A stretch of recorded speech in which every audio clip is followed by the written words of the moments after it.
I'm including this quote from Our Watch for myself and the listener just to increase the clarity.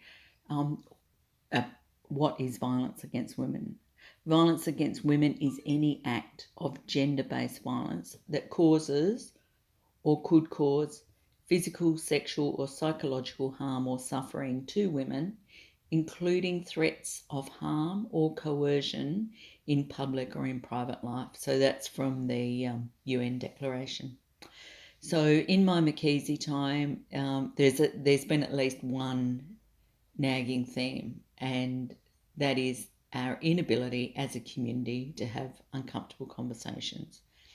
It's therefore interesting to be understanding the current conversations and how they're constructed when we talk about violence against women. The bird watching exercise was joyful as I tried to imagine a bird that might represent the method. I also found the readings quite dense, so rejoiced in the tables that identified the points to explore in the first assessment. So let's get started. Representational description. First one's narrative, which is telling stories about the topic. I saw this as maybe a sulphur crested cockatoo. While they're pests to farmers, they're clever comedians to others in urban areas. I pondered why history is relatively easy to recall. The facts and figures, the good and bad actors, the drivers and the vested interests. The observation I noticed that a narrative that sticks often involves a personal story or stories with lived experience in plain English. They're also relatable. With respect to violence against women, they're also uncomfortable. I wonder why this is so. Is it we all know someone who has experienced violence, or that it tells the story of a friend or a colleague? Media can also be interesting storytellers and often complicit actors that exacerbate the violence in our choice of language and focus. Somehow, there is a shift of who created this situation. It becomes about the victim survivor and what were they wearing? Had they been drinking? How did they find themselves there? Instead, the media could tell the story of what the perpetrator did, naming them in the headline instead of the victim survivor. It's an interesting bias. It's an old system protecting their own. Sorry, that was a question. Is it? It's so ingrained that unless called out, we don't realise the impact. This social norm is currently foundational. Quantitative. So this is using examples connected to the topic.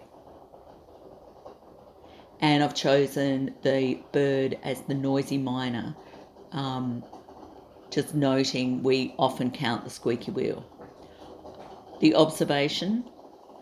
Violence against women uses a lot of data to support the narrative. Violence and sexual assault is something men do to women and children. Violence on women is rarely reported, as little as 10%, and of those reported, less than 2% receive convictions against perpetrators. This data tells the story of victim survivors' shame and disbelief. There is a silence that perpetuates a lack of reporting, as there are system biases that support the disbelief of victims and their personal experiences of their mates and men. They tend to describe them as a good bloke and they can't imagine they're doing it. Or if a victim goes to court, you might get a process where a friendly male judge can rule that the perpetrator could reasonably expect that consent was given when the victim froze.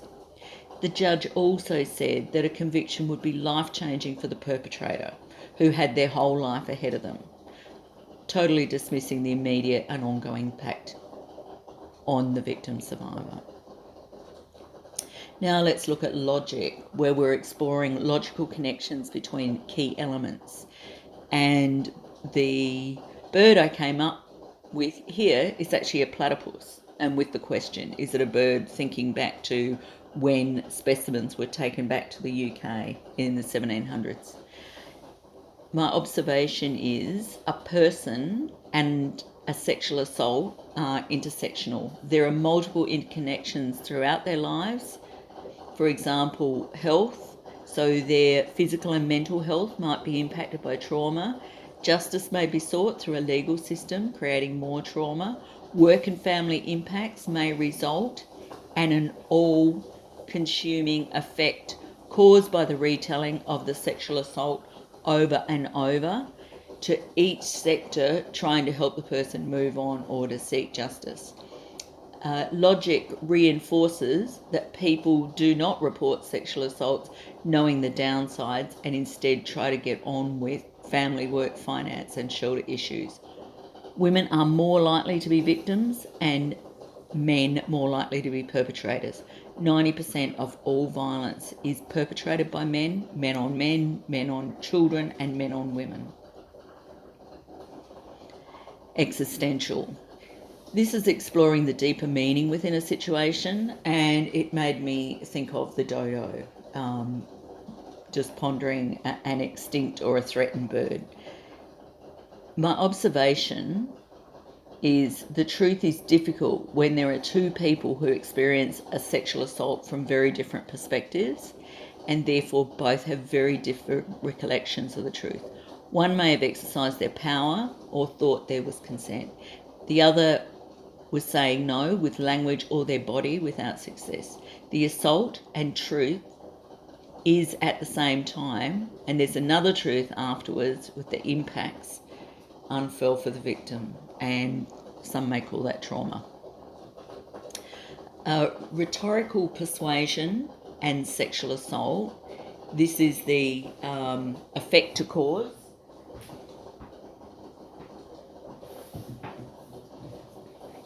And an observable event happens, and inference is made of the causal action. I think of this as a whip bird. It's heard more often than it's seen. The observation is women are more likely to experience sexual assault and men are more likely to be perpetrators, and both of these things have been normalised. Okay, so let's explore fallacies in sexual assault. Resistances through fallacy, post hoc ergo propter hoc. An event happened after an action. It is argued that the action caused the event, the fallacy being that the correlation between the two, or many things, doesn't imply causation. So after this, therefore because of this. The observation is a person goes with colleagues for drinks after work, they share a lift home, fall asleep, wake up to find themselves at work, partially clothed, being raped with a colleague on top of them. Victim blaming suggests because they were drunk, and that is why they were raped. However, many people get drunk and are not raped. Another resistance through fallacy is ad hominem. A person is attacked in an effort to discredit their argument, playing the woman or the man, not the ball. I thought this could be an albatross.